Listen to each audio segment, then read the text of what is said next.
Welcome back to my channel kids کہانی مزہ۔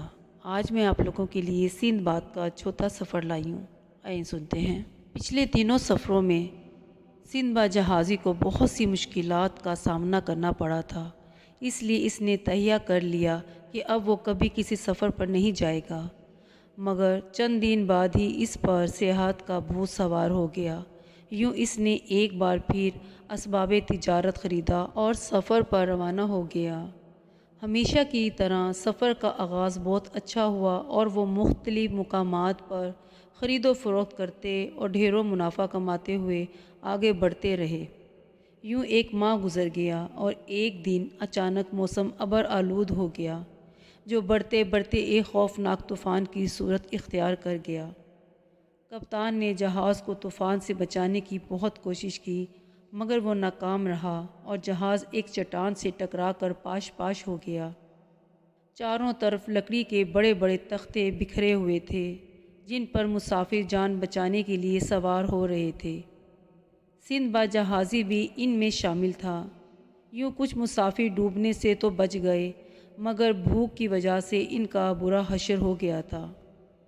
چند روز بعد انہیں ایک جزیرہ نظر آیا تو وہ اس تک پہنچنے میں کامیاب ہو گئے۔ وہاں انہوں نے پتے وغیرہ کھا کر پیٹ کا دوزخ بھر لیا۔ جب ان کے جسموں کی توانائی بحال ہوئی تو وہ آبادی کی تلاش میں نکل پڑے۔ تاہم ابھی وہ کچھ دور ہی گئے تھے کہ انہیں جنگلیوں نے پکڑ لیا۔ یوں وہ ایک بار پھر بڑی مصیبت میں پھنس گئے، کیونکہ جنگلی انہیں اپنے سردار کے پاس لے گئے، جو ایک مکان میں بڑے ٹھاٹھ سے بیٹھا ہوا تھا۔ انہوں نے سندھ باد جہازی اور اس کے ساتھیوں کو بہترین کھانا کھانے کے لیے دیا، تاہم سندھ باد جہازی سمجھ گیا کہ ضرور کچھ گڑبڑ ہے۔ اس نے اپنے ساتھیوں کو بھی اشارے سے کھانا کھانے سے روکا، مگر وہ نہ مانے اور مرغ مسلم پر ٹوٹ پڑے۔ جب انہوں نے خوب سیر ہو کر کھانا کھا لیا تو اس کے لیے بعد میں ان کے سامنے شراب اور ناریل پیش کیا گیا۔ انہوں نے اسے بھی تناول کیا اور کچھ ہی دیر بعد وہ مدہوش ہو کر گرنے لگے۔ جنگلیوں کے سردار ان کو ایک ایک کر کے کھانے لگا۔ سندھ باد جہازی یہ دیکھ کر ڈر گیا۔ اس نے کھانا نہیں کھایا تھا، اس لیے وہ پوری طرح اپنے ہوش و حواس میں تھا۔ اس نے آنکھ بچا کر ایک طرف دوڑ لگا دی۔ رات اس نے ایک گھنے درخت کے نیچے سو کر گزاری اور اگلی صبح جنگلی پھل کھا کر توانائی بحال کی۔ اس جزیرے پر اسے 7 دن ہو گئے تھے۔ 7ویں روز اسے کچھ آدمی نظر آئے جو مرچیں چن رہے تھے۔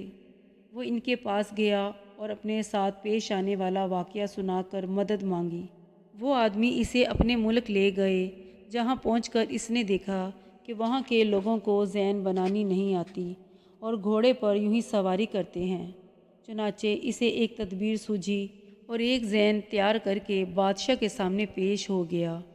اس نے بادشاہ کو اس کے فائدے اور طریقے استعمال کے بارے میں بتایا تو وہ بہت خوش ہوا اور انعام و اکرام سے نوازا۔ اس کے علاوہ بادشاہ نے اس کی شادی بھی ایک امیر شخص کی بیٹی سے کر دی۔ اس کے پڑوس میں ایک اچھا آدمی رہتا تھا، جس کے ساتھ سندھ باد جہازی کے اچھے تعلقات قائم ہو گئے تھے۔ ایک روز اس آدمی کی بیوی مر گئی تو ملک کے دستور کے مطابق اسے بھی بیوی کے ساتھ دفن کیا جانے لگا۔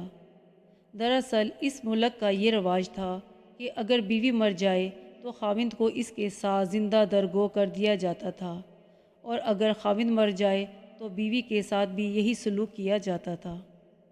یوں اس بیچارے آدمی کو بھی اس کی مردہ بیوی کے ساتھ ایک غار میں اتار کر غار کا منہ بند کر دیا گیا۔ سندھ باد جہازی نے بادشاہ کے سامنے یہ ظالمانہ رسم بند کرنے کے لیے بہت زور لگایا، مگر بادشاہ نے انکار کر دیا۔ یوں وہ ناکام واپس لوٹ آیا اور جزیرے سے نکلنے کے منصوبے بنانے لگا، مگر اس کی بدقسمتی سے ایک روز اس کی بیوی بھی مر گئی اور اس کو بھی کھانے پینے کی کچھ چیزوں کے ساتھ غار میں زندہ درگو کر دیا گیا۔ سندھ باد جہازی خدا کے آگے گڑ گڑانے لگا اور اس مصیبت سے بچنے کی دعائیں مانگنے لگا۔ تیسرے روز ایک مرد مر گیا تو اس کی بیوی کو بھی تھوڑی سی خوراک کے ساتھ غار میں پھینک دیا گیا۔ سندھ باد جہازی نے اسے حوصلہ دیا، کھانے کو احتیاط سے استعمال کرنے کے لیے کہا، شام کے وقت غار کا منہ دوبارہ کھلا اور ایک زندہ عورت اس کے مردہ مرد کے ساتھ غار میں پھینک دیا گیا۔ اس نے اسے بھی حوصلہ دیا۔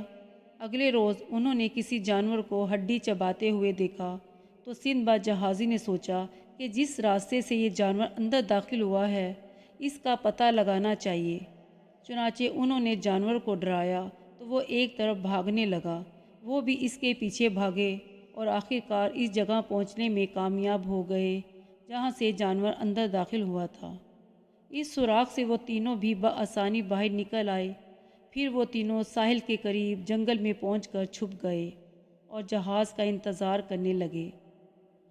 آخر کافی دنوں کے بعد ایک جہاز نے اس جگہ پر لنگر ڈالا تو وہ اس کے کپتان کے پاس پہنچ گئے اور اپنی داستان غم سنائی۔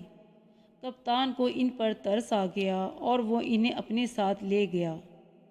سندباد جہازی کو غار سے کافی زیورات حاصل ہوئے جو شاید مری ہوئی عورتوں کے تھے۔ اس نے انہیں ایک جزیرے پر بیچا اور اسباب تجارت خرید لیا۔ وہ مختلف ممالک سے ہوتے ہوئے بصرہ پہنچ گیا۔ وہاں سے سندباد جہازی خشکی کے راستے واپس بغداد پہنچ گیا اور اپنی جان بچ جانے پر اللہ تعالیٰ کا شکر ادا کیا۔ یوں اس سفر سے بھی اسے کافی کچھ حاصل ہو گیا تھا اور یہیں اس کے چوتھے سفر کا اختتام ہوتا ہے۔ اگر آپ کو سندباد کا یہ سفر پسند آ رہا ہے تو پلیز میرے چینل کڈس کہانی مزے کو لائک، سبسکرائب اور شیئر کریں۔ ساتھ ہی بیل آئیکن کو کلک کریں تاکہ آپ لوگوں کے پاس میری نئی ویڈیوز کی اپڈیٹس آتی رہے۔ تب تک کے لیے اپنا بہت خیال رکھیں۔ ملتے ہیں اگلے ویڈیو میں۔